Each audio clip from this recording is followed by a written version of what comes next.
First, let me give you a word of warning.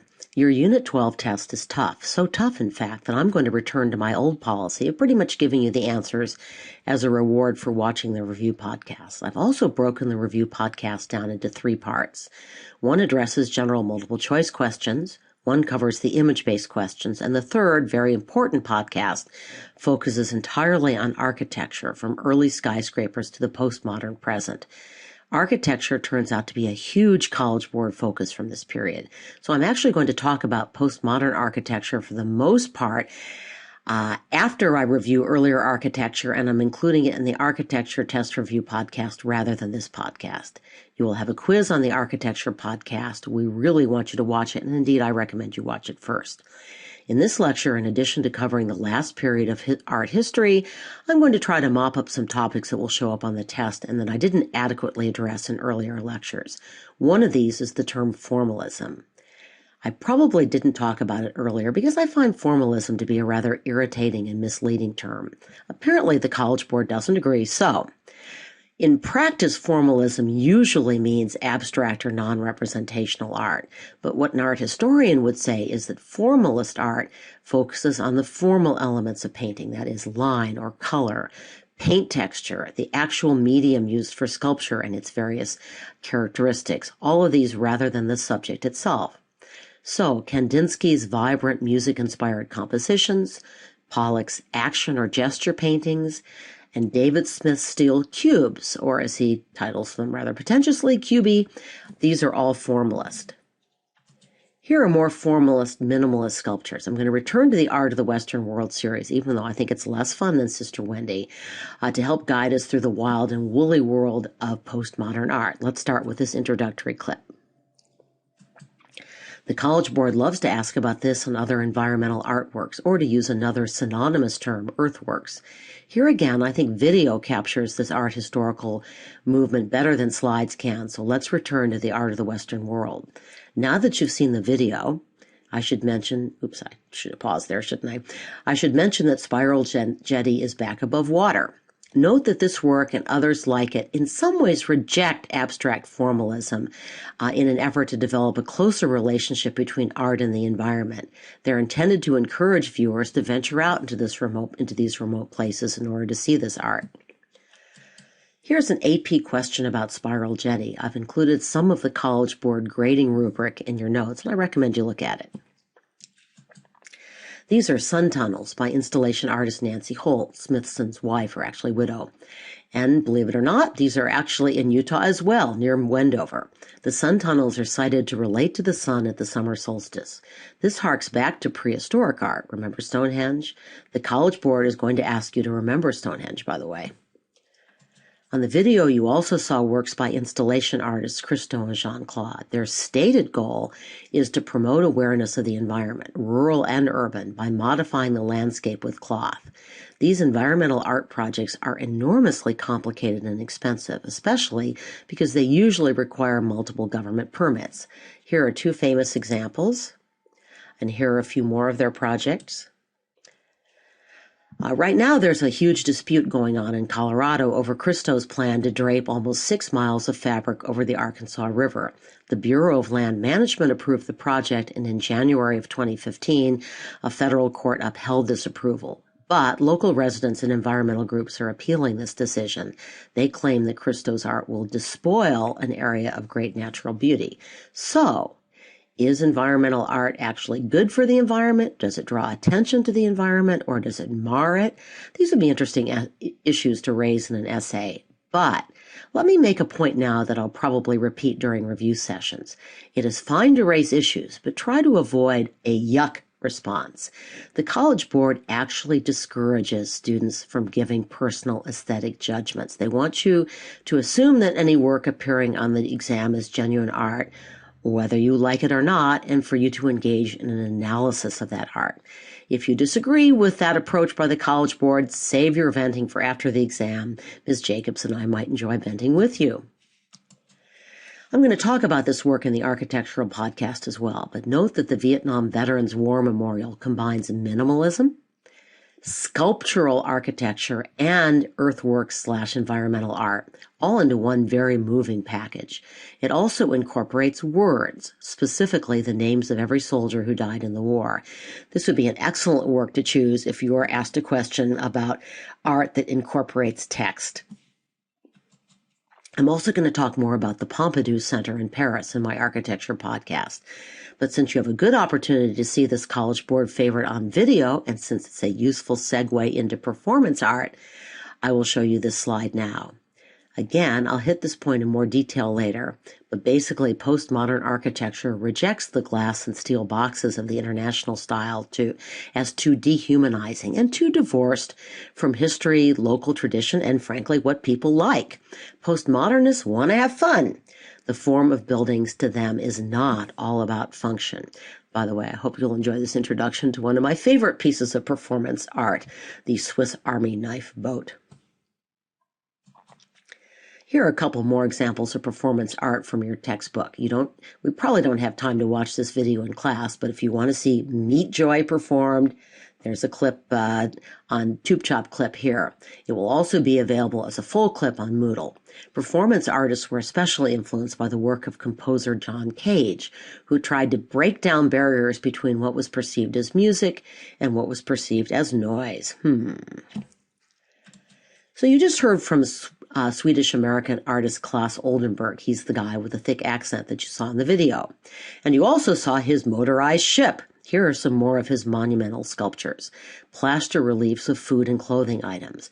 Like Andy Warhol, Oldenburg is both celebrating and satirizing American consumer culture.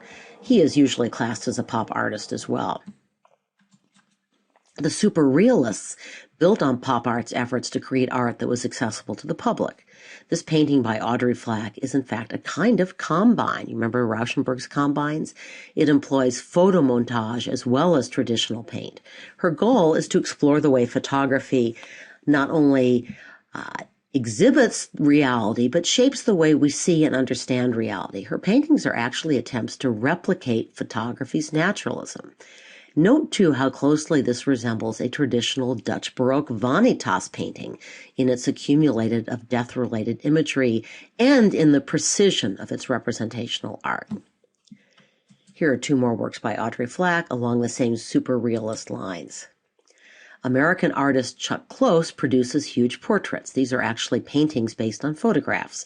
Specifically, he works from a gridded photograph, building his images stroke by stroke in multiple colors or in grayscale. This technique is sometimes called photorealism.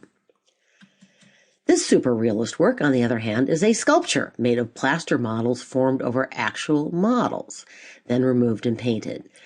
In museums, they're often mistaken for the real thing. Why did this lady take a wrong turn and end up in MoMA? Doesn't she belong at Walmart?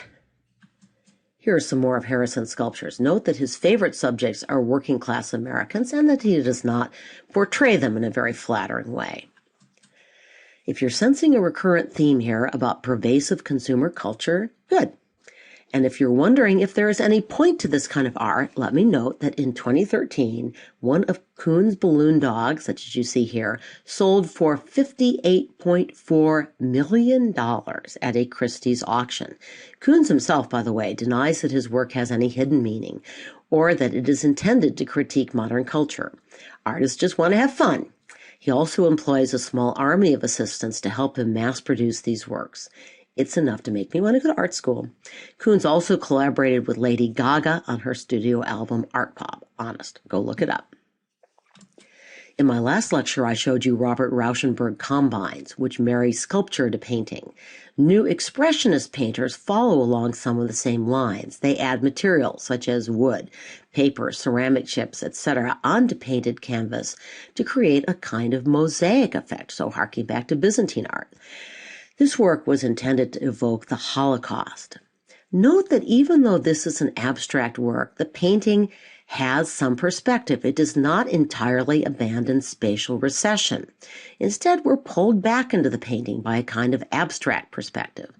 The College Board frequently asks questions along the lines of, these two abstract paintings share all of these qualities except, with spatial recession as the except answer. This is an exception to that answer. Confused yet? Here's another neo-expressionist work, this time employing, among other media, broken ceramic plates. And this neo-expressionist painter combines representational and non-representational images. See the horses front inside the leg? Like Franz Marc of the Blue Rider School, see the inset. She saw horses as metaphors for human beings. Okay, you have the slide in your notes. Critical theory is a complicated term. Let me way oversimplify it. Critical theory refers to efforts to explore underlying power structures that shape our lives, often when we don't even recognize them. Two strands of critical theory that are especially important to art are feminism and race theory. In the 1970s, women began to look at how art had portrayed women and to suggest alternatives. This is a famous work of installation art. Note that the term, which basically describes these big, temporary full-room sculptures. In Dinner Party, the artist sets a table for noted women. The 39 settings at the table represent the 13 members of a witches' coven, multiplied by 3. There is a deliberate contrast with the Last Supper, with Jesus and his 12 disciples, another group of 13, that time all guys.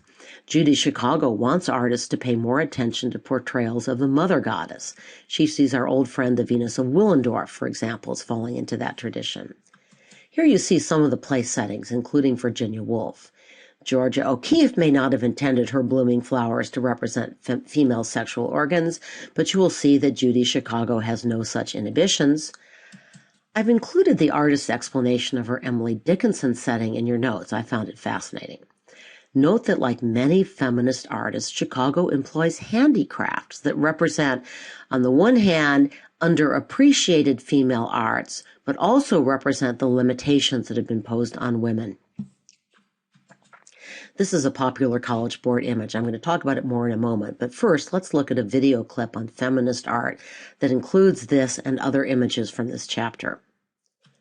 Many feminist artists challenge what they refer to as the male gaze, artists' images of female beauty that are intended to satisfy men's sexual desires. Artist Cindy Sherman herself posed for many of these pretend film stills, representing stereotyped female roles and often women who appear to be in some kind of jeopardy or under threat. Here are some more of these images, which you also saw in the video.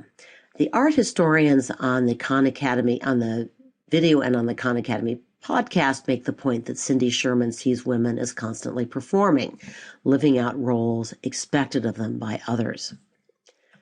Okay, back to this image. The artist overlaid a photograph of the head of a classically beautiful female sculpture with cut and pasted text that challenges this male gaze. And this would be another good work to use for an image text question. Appropriates means borrows from other sources, and that's a term you do need to know for the AP exam. I've included an excerpt from the College Board grading rubric in your notes once again. Kruger started her career at Mademoiselle magazine, and in part what she's satirizing is the slick, packaged image of women that magazines present. Interesting to note that these magazines are, in fact, mostly produced and read by women themselves, so if this is oppression, it's often women oppressing themselves. Ana Mendienda's works are rather more celebratory in their approach to the female body. She emphasizes fertility, fruitfulness, and connection with the earth. Note that many feminist artists, like Judy Chicago, whom we've just seen, emphasize female spirituality. Now, I'd argue that artists have been exploring female spirituality for centuries. Think of all those saints and Madonnas. Think of Bernini's Saint Teresa, who makes some people uncomfortable. Is this divine passion or something else? I'd be interested to know if you find these religious paintings to be disturbing or deeply respectful male gaze, or even both. What I have been struck by in this unit is how much scarier men's portrayals of women became in the 20th century. A little Freud seems to go a long way. I really like this artist, and I'm embarrassed to say I didn't know her work until I started teaching this course. Faith Ringgold is an African-American artist who uses a traditional female art form, the quilt, to tell narratives about African-American women's lives. I've included the story this quilt tells in your notes. I think you'll find it great. I cropped and then blew up one of the central panel squares. It still isn't possible to make out the words. Sorry. And here's an AP question about the Faith Ringgold work that appears in your book. Again, I've included some of the College Board grading rubric in your notes. This quilt was used for a children's story, and the rooftop tar beat should be pretty obvious. Wish we had time, but if you'd like to learn more about this very interesting artist in her own words, this short video is on Moodle. We're really running out of time, but of course, women aren't the only artists to produce politically charged art. This is another example of installation art at MoMA. Leaves and balloons were scattered on the floor so that museum goers could interact with the work. It's a little hard to tell what's happening, but Teddy Roosevelt is sitting on a horse, surrounded by an African American and a Native American servant. So, presumably, the artist is criticizing both racism and imperialism.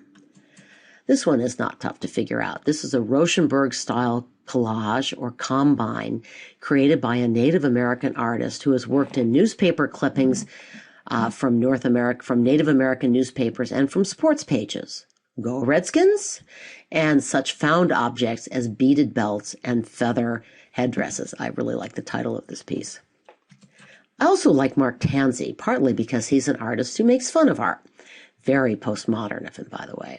These are 3 ways in his mind that one can look at art. On the left is the Renaissance vision of looking at art as if looking through a window. In other words, accurate use of perspective, line, and color, capturing what we actually see in 3 dimensions on a 2-dimensional canvas. The middle object represents the abstract expressionist theory that art should be taken as an object in its own right without regard to subject. This guy is butting his head up against the object. I think we've had a few days like that. Postmodernists are all about viewers as participants, uncovering where we fit into the culture, hence the chicken looking at himself in the mirror. And finally, we get to the new art of video and digital imagery. Video, of course, combines all the potential of photography with kinetic or moving art. The art of cinema is beyond the scope of this course. Unfortunately, or fortunately, given the time, it's a great subject. But a kind of video performance art has become prominent in recent years, so I'm hoping you'll have time to close with a few examples that I've put on Moodle and on these slides. If not, I genuinely think you'd enjoy watching these on your own. Basically, these video artists play with images to create a kind of video abstract art. So take a look if you can at this short clip. You only have to watch the first 10 seconds or so to get the idea. And here's a question from last year's AP exam. The good news is you probably won't get a video art question since they just asked one 2 years ago. But note that you could answer this question about technology with any number of artworks. Spiral jetty, a photo montage, or the work you just saw with the photographs of women. It is important to keep your dates somewhat straight in 20th century art. There have been questions in the past that ask you to identify a work after 1960. That really means pop art or later. The abstract expressionists worked in the 1940s and 1950s. So here are 2 short video clips by the artists quoted in the question. They're very, very weird. We have come a long way from the Venus of Willendorf, baby, and now, finally, we are on to test review. First Unit 12, and then the AP exam itself. Give yourself a hand, guys. You made it.